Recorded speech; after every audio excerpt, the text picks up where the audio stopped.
L'exécution des projets de l'Église nécessitant l'apport de toutes les forces de l'Église, la jeunesse de la JCMCI d'Okui dans la zone d'Abobo n'a pas voulu rester en marge face à ces défis critiques auxquels la CMCI de la Côte d'Ivoire fait face, notamment la construction du hall de 25 000 places à son quartier général à Atikwa.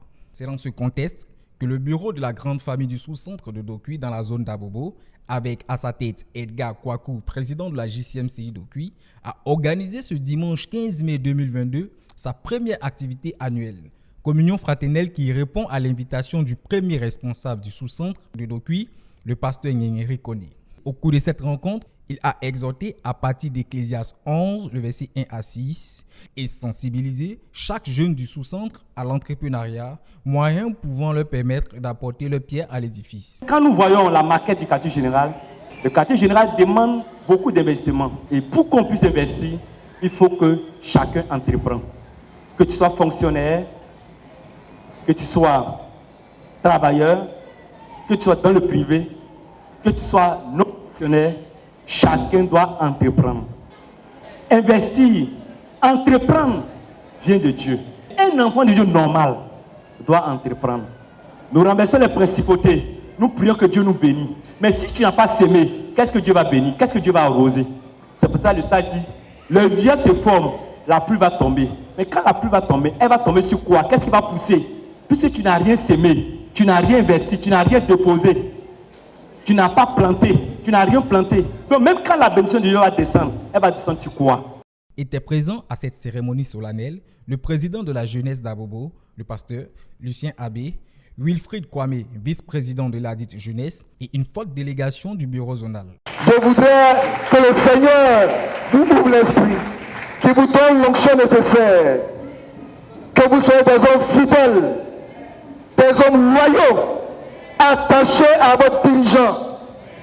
Quand il est sur la montagne, c'est que vous êtes sur la vallée pour avoir la victoire. Et la capacité vous sera donnée pour arrêter le soleil. Que le Seigneur vous bénisse. Vous avez tout mon amour.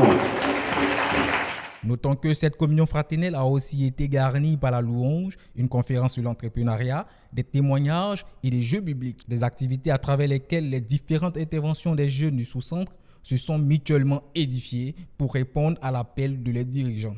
Suivons quelques extraits de ces activités. Les hommes ou les femmes d'affaires sont des personnes qui sont opportunistes. C'est un fonctionnement qui s'inscrit dans la rentabilité à court terme.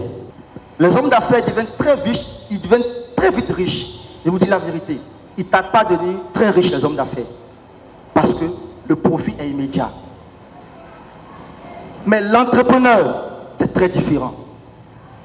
L'entrepreneur crée une entreprise à partir d'une idée, à partir d'un vécu ou à partir d'un besoin. L'entrepreneur est celui qui investit beaucoup pour gagner à long terme. Et de façon générale, l'entrepreneur cherche toujours à résoudre une difficulté ou apporter une solution à un problème qui concerne un groupe d'hommes ou qui concerne une population, même une nation et même un continent. Et généralement, les entrepreneurs s'inscrivent dans la durée. Si tu pensais que le financement était un problème pour pouvoir démarrer une activité, tu as déjà échoué. Les temps sont devenus tellement durs, tu vas aller voir qui. Je vous te dis quelque chose, la banque ne peut pas financer quelqu'un qui n'a pas l'argent. C'est pour ça que ceux qui ont l'argent auront toujours l'argent parce qu'on ne prête qu'à ceux qui ont. Donc si vous allez dans les banques, ou bien une tante va me prêter 200 000, elles sont rares les tantes et les oncles qui aident les gens de cette manière parce que la vie est devenue dure.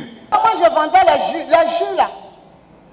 Quand ça marchait, quand j'étais encore à commencer sur Jefia, par jour, de 10h à 15h, je pouvais faire un jus de 40 000. Si c'est bien congelé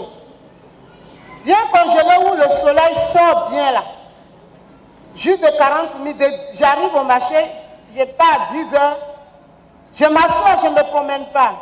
Je renverse dans une grosse cuvette. Et puis je suis là, Fanta Coca bien glacé, bien sucré. Fanta Coca bien glacé, bien sucré. Quand tu bois, ça fait ouais, chouette. Quand je dis ça, les clients venaient, donne-moi pour 300, donne-moi pour 500. Oui, voulons dire merci à tous ceux qui nous ont soutenus. Nous disons merci à notre leader du sous-centre, qui est le pasteur Kone Nyenyeri. Nous disons merci aussi au président de la jeunesse de la zone d'Abobo, qui nous a permis de réaliser cela. Et nous disons merci à tous les frères qui ont fait l'effort de se déplacer. Donc oui, toujours prêt. Donc oui, toujours prêt. Donc oui, avec ferons de l'espoir.